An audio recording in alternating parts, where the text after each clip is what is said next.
what is that line? Got you. I saw this amazing photograph when I was younger. And it was a photograph of Jimi Hendrix. All right? There's a photograph of Jimi Hendrix, and he's not wearing anything but his underwear. And he's making breakfast in the kitchen. And he's got his guitar strapped to his back. Right. That right there means to me what an artist is supposed to be. Is that before he gets up in the morning and puts on clothes to make breakfast, he's already got his guitar on. That right there is an artist to me. Somebody that fucking wakes up, sleeps, eats, and drinks art. And will continue to produce whether people like it or not. You know what I mean? And it's always been.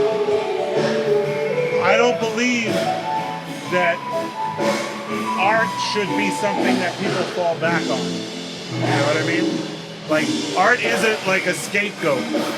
Oh, this didn't work, so I'm gonna go try this. And I fucking have a hard time with the people who've only been an artist for 2-3 years. You know what I mean? There's a lot of that going on in the tattoo industry, you know?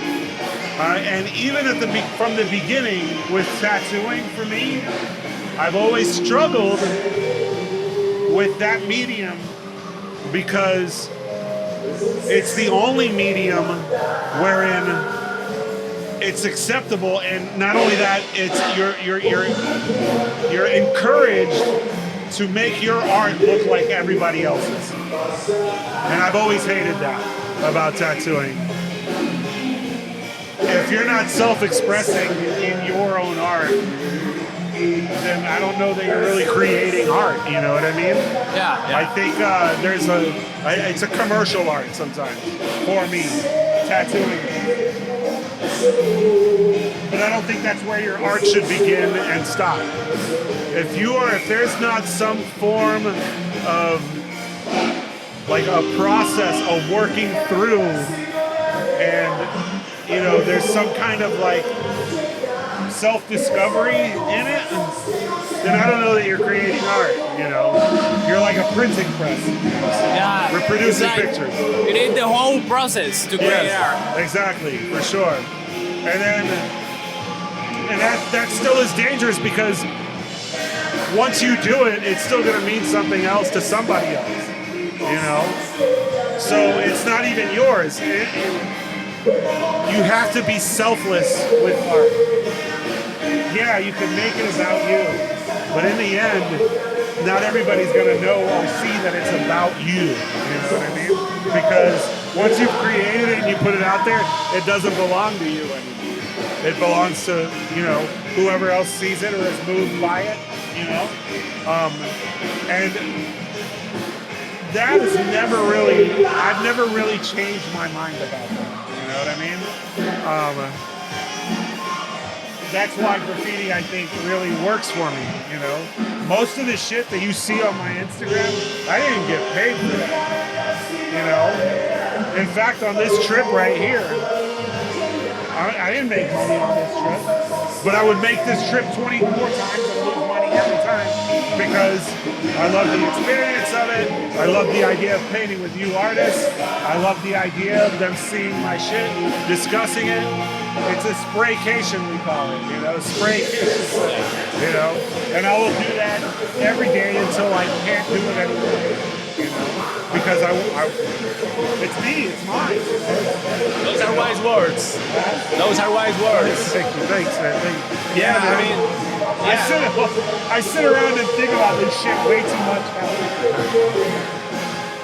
Do you think, you constantly think about the art that you are going to do is like trying to, I don't know, like be bigger than the last one?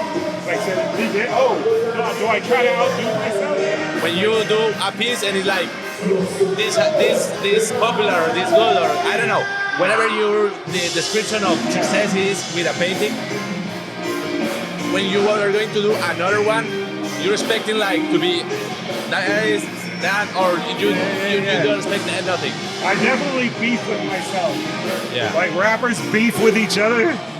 I probably have my biggest beef me, you know, because I'll look at the shit that I did last year and be like, I fucking hate that, you know.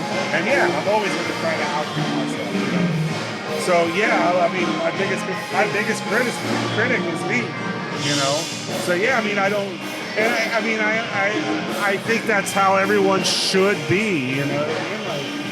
I don't know that you're going to get any better at doing what you do if you don't have that mindset, you know what I mean? Yeah. It's funny though too, like the guys that I respect in tattooing and in graffiti, their work seems to get simpler as they get older, you know what I mean? And I don't know that it's because, you know, that they're not at their peak or anything like that, but you know, it's like Picasso painting what he painted when he first started. He was an amazing realist. You know, he did figure drawings that were very realistic and all that kind of shit. And then, but as he got older and more famous, his paintings got a lot more simple. But I remember following somebody in a gallery and looking at a Matisse painting, and it was one of his childlike paintings, and they were saying, oh, I can do that. And I'm like, no, you can't, because you couldn't do the shit that he did when he was younger. Yeah. You know, it took knowing how to do that first in order for him to figure out how to do this childlike painting for you to like it. You know? Yeah, for make that so basic is a whole trip of complexity to the very start. Exactly, yeah. Yes, definitely. And I think it's like when somebody complains or criticizes somebody like Jackson Pollock, or starts off their career painting like Jackson Pollock, that's fucking wrong, dude. Because Jackson Pollock was an awesome draftsman. He was good. He could fucking draw the human body and the shit that everybody likes about art. But it took him trying to figure out how to become a successful painter to come up with the style that somebody loved, which turned out to be the simplest thing you could possibly do.